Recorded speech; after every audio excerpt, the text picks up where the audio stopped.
Good morning everyone. Bharat में मिलने वाली जो जनजातियां हैं उनमें हमने अपने लास्ट टॉपिक में भील्स के बारे में बात करी थी। आज हम नागा के बारे में बात करते हैं। ठीक है, तो नागा जो है वो भारत की जो और अन्य आदिम जनजातियां हैं उनकी तुलना में अधिक विकसित हैं। नागा शब्द जो है वो अधिकांशतः नग्न रहने के कारण प्रयोग में लिया जाता है और नागा शब्द की उत्पत्ति जो है वो नाग यानी कि सर्प से मानते हैं। इस और ये लोग जो है नागा लोग, ये लोग सांप के पूजक होते हैं, इसीलिए भी इनका नाम जो है वो नागा पड़ा है। संस्कृत में नग से नागा बना है। संस्कृत का जो शब्द है नग, उससे भी ऐसा मानना है भूगोलवेताओं का कि नागा शब्द बना है। और नग जो है इसका अर्थ होता है पर्वत। ये लोग पर्वतों पर रहने के कारण भी नागा कहलाते हैं। ठीक है, और इनका जो निवास क्षेत्र है उसके आसपास जो कछार निवासी लोग रहते हैं वो लोग इन्हें नागरा बहादुर भी कहते हैं। ये आप अगर फोटो देखेंगे तो ये नागा पुरुष और स्त्री है। इनकी जो मतलब वस्त्र हैं वो इसमें देख सकते हैं हम। इनके आभूषण जो हैं वो हम इनमें देख सकते हैं, जिनके बारे में हम आगे भी बात करेंगे। Doctor BS. गुहा जो हुए हैं, इनके अनुसार जो नागा लोग हैं इनके इन्होंने कुछ वर्ग उपवर्ग बताए हैं, समूह बताए हैं। इसको इन्होंने 5 वर्गों में बांटा है। इनके अनुसार उत्तर में जो रहते हैं नागा वो रंगपण और कौंधक कहलाते हैं। पश्चिम में रहने वाले नागा लोग जो हैं वो रेंगमा, सेमा, अंगामिक हैं। और मध्य क्षेत्र में जो नागा लोग रहते हैं उनमें आओ, लोहता, फीम, चग, संथल, संधम आदि हैं। दक्षिण में कच्चा और कबुई नागा रहते हैं। पूर्वी जो क्षेत्र है वहां पर तखल, कन्याकिंग नागा लोग जो है वो रहते हैं। इस प्रकार नागालैंड की जो पहाड़ियां हैं उनमें निवास करने वाले सभी जन समुदाय जो है वो एक प्रकार से नागा कहलाते हैं और इनकी लगभग 30 के आसपास उपजातियां हैं। अगर हम नागा लोगों के निवास क्षेत्र की बात करें तो नागा जातियों का जो मुख्य निवास क्षेत्र है वो नागालैंड, नागाओं का लैंड, नागा क्षेत्र जो है नागालैंड है। और भारत के पूर्वोत्तर में पर्वत श्रृंखला में एक पहाड़ी भी है जो कि नाग पहाड़ी कहलाती है। नागालैंड का अधिकांश भाग जो है वो इन नागा पहाड़ियों से आवृत है। और नागालैंड के अलावा मणिपुर, असम, अरुणाचल प्रदेश, मिजोरम, त्रिपुरा भी आसपास इन क्षेत्रों में भी कुछ ये लोग रहते हैं। यहाँ की जो नदियां हैं वो तीव्रगामी हैं और गहरी और संकरी घाटियों का निर्माण भी करती हैं। अगर हम नागा क्षेत्र की या नागाओं के निवास क्षेत्र की जलवायु की बात करें तो इस क्षेत्र में उष्ण आर्द्र जलवायु प्रदेश है ये मुख्य रूप से। यहाँ गर्मियों में वर्षा जो है वो बहुत अधिक होती है, 250 सेंटीमीटर तक यहाँ पर वर्षा होती है। और इसका कारण क्या है कि जब मानसून आता है तो वो प्रायद्वीपीय भारत के कारण 2 शाखाओं में बढ़ जाता है। एक अरब शाखा के नाम से अरब सागर के तरफ से प्रवेश करती है और दूसरी शाखा जो है वो बंगाल की खाड़ी की तरफ से प्रवेश करती है। जो बंगाल की खाड़ी की तरफ से जो शाखा प्रवेश करती है वो आगे जाकर के इन पूर्वोत्तर भारत के क्षेत्र में यहाँ पर पहाड़ियों से वो उसमें रुकावट पैदा होती है और वो इन क्षेत्रों में वर्षा करती है। इसलिए इस भाग में वर्षा जो है वो बहुत अधिक होती है, लगभग 250 सेंटीमीटर के तकरीबन। यहाँ तापमान जो है वो भी उच्च रहता है, 20 डिग्री से 30 डिग्री सेल्सियस तक यहाँ पर तापमान मिलता है।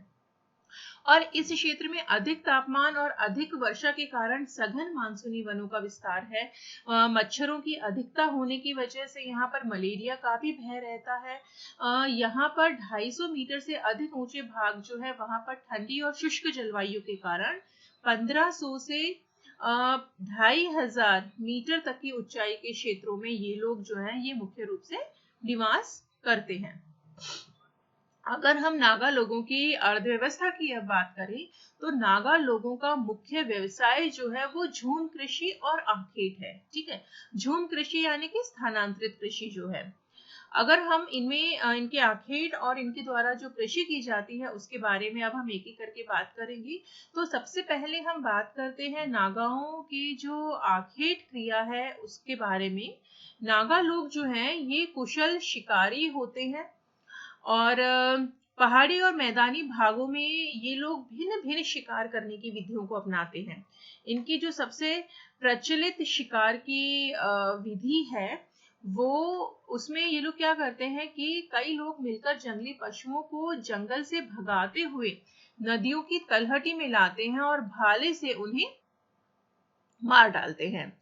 इनके द्वारा आखेट के लिए जो हथियार प्रयोग में लाए जाते हैं उसमें ये लोग तीर कमान भाला दाव आदि का प्रयोग करते हैं। दाव जो है वो इनका सर्वप्रिय और बहुउपयोगी हथियार है। दाव का उपयोग ये लोग आखेट के साथ साथ जंगल में लकड़ी काटने के लिए, मार्ग साफ करने के लिए, गृह निर्माण करने के लिए और आक्रमण करने के लिए भी करते हैं।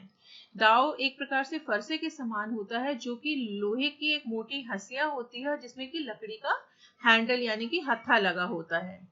नागा लोग जो है ये लोग तीर पर विष लगाने की भी कुछ नागाओं में प्रथा है। मुख्य रूप से मणिपुर में रहने वाले जो मारवा नागा समूह है वो लोग अपने तीरों के ऊपर विष भी लगाते हैं। आखेट के नियम सभी नागाओं में कठोरता के साथ माने जाते हैं। जैसे सॉरी, कृषि के समय कोई भी नागा शिकार नहीं करता है। यदि किसी अन्य गांव की सीमा में शिकार किया जाता है तो दूसरे गांव के लोगों को भी उसमें हिस्सा दिया जाता है उस शिकार में। ठीक है। आखेट के बाद ये जो दूसरा व्यवसाय करते हैं उसमें मछली पकड़ने का भी ये लोग कार्य करते हैं। मछली पकड़ने का कार्य ये लोग पहाड़ के निचले भागों में, नदियों, तालाबों के किनारे जाल, टोकरों, भालों की सहायता से करते हैं। इसके बाद अगर हम इनके द्वारा की जाने वाली कृषि की बात करें तो नागा लोग जो है वो दो प्रकार की खेती करते हैं। स्थायी खेती, निचले भागों में बनाए गए खेतों में ये लोग प्रतिवर्ष धान की खेती करते हैं स्थायी खेती के रूप में। दूसरा ये लोग झूमी कृषि जो है ये इनका मुख्य रूप से कृषि करने का तरीका है जिसमें ये लोग पहाड़ी और सघन वनों में वनों को काट कर खेती करते हैं और धान, कोटू, मंडुआ आदि मोटे अनाज उगाते हैं। अंगामी नागा जो है वो सीढ़ीदार खेत बनाकर पहाड़ी ढालों पर खेती करने में बहुत कुशल होते हैं। पर्वतीय ढालों पर कई सौ मीटर तक लंबे और संकरे ये लोग खेत बनाते हैं और मिट्टी तथा पत्थर की ये लोग मेड़ बनाते हैं जिससे कि सीढ़ीदार खेतों में मिट्टी के कटाव को ये लोग रोक सके। इनके द्वारा जो फसलें बोई जाती हैं उनमें मुख्य रूप से ये लोग पहाड़ी धान, मंडवा, कोटू, पहाड़ी मोटे अनाज, कपास आदि को उगाते हैं और ये लोग बागवानी फसलों में मुख्य रूप से संतरा, सेब, नाशपाती, चाय का उत्पादन करते हैं। चाय की झाड़ियां जो हैं वो इस क्षेत्र में जंगली रूप में उगती हैं। अब इनके द्वारा जो व्यवसाय किया जाता है अगला वो है कुटीर उद्योग। उत्तर पूर्वी भारत की आदिम जातियों में छोटे करघों पर बुनाई की कला समुन्नत अवस्था में देखने को मिलती है। नागा उपवर्गों में श्रम विभाजन जो है उसका कठोरता से पालन किया जाता है। मुख्य रूप से जो कुटीर उद्योग ये लोग करते हैं उसमें ये लोग मोटा कपड़ा बनाते हैं और कुछ लोग मतलब क्या करते हैं कि केवल कपास ही उगाते हैं, कुछ लोग केवल सूत ही काटने का काम करते हैं, कुछ लोग कपड़ा बुनने का काम करते हैं, कुछ लोग केवल मिट्टी के बर्तन बनाते हैं। यानी कि इन लोगों में व्यवसाय को लेकर के विशिष्टीकरण पाया जाता है। मिट्टी के बर्तन बनाना, चटाइयां बनाना, टोकरी बनाना भी इनके कुटीर उद्योगों में शामिल है।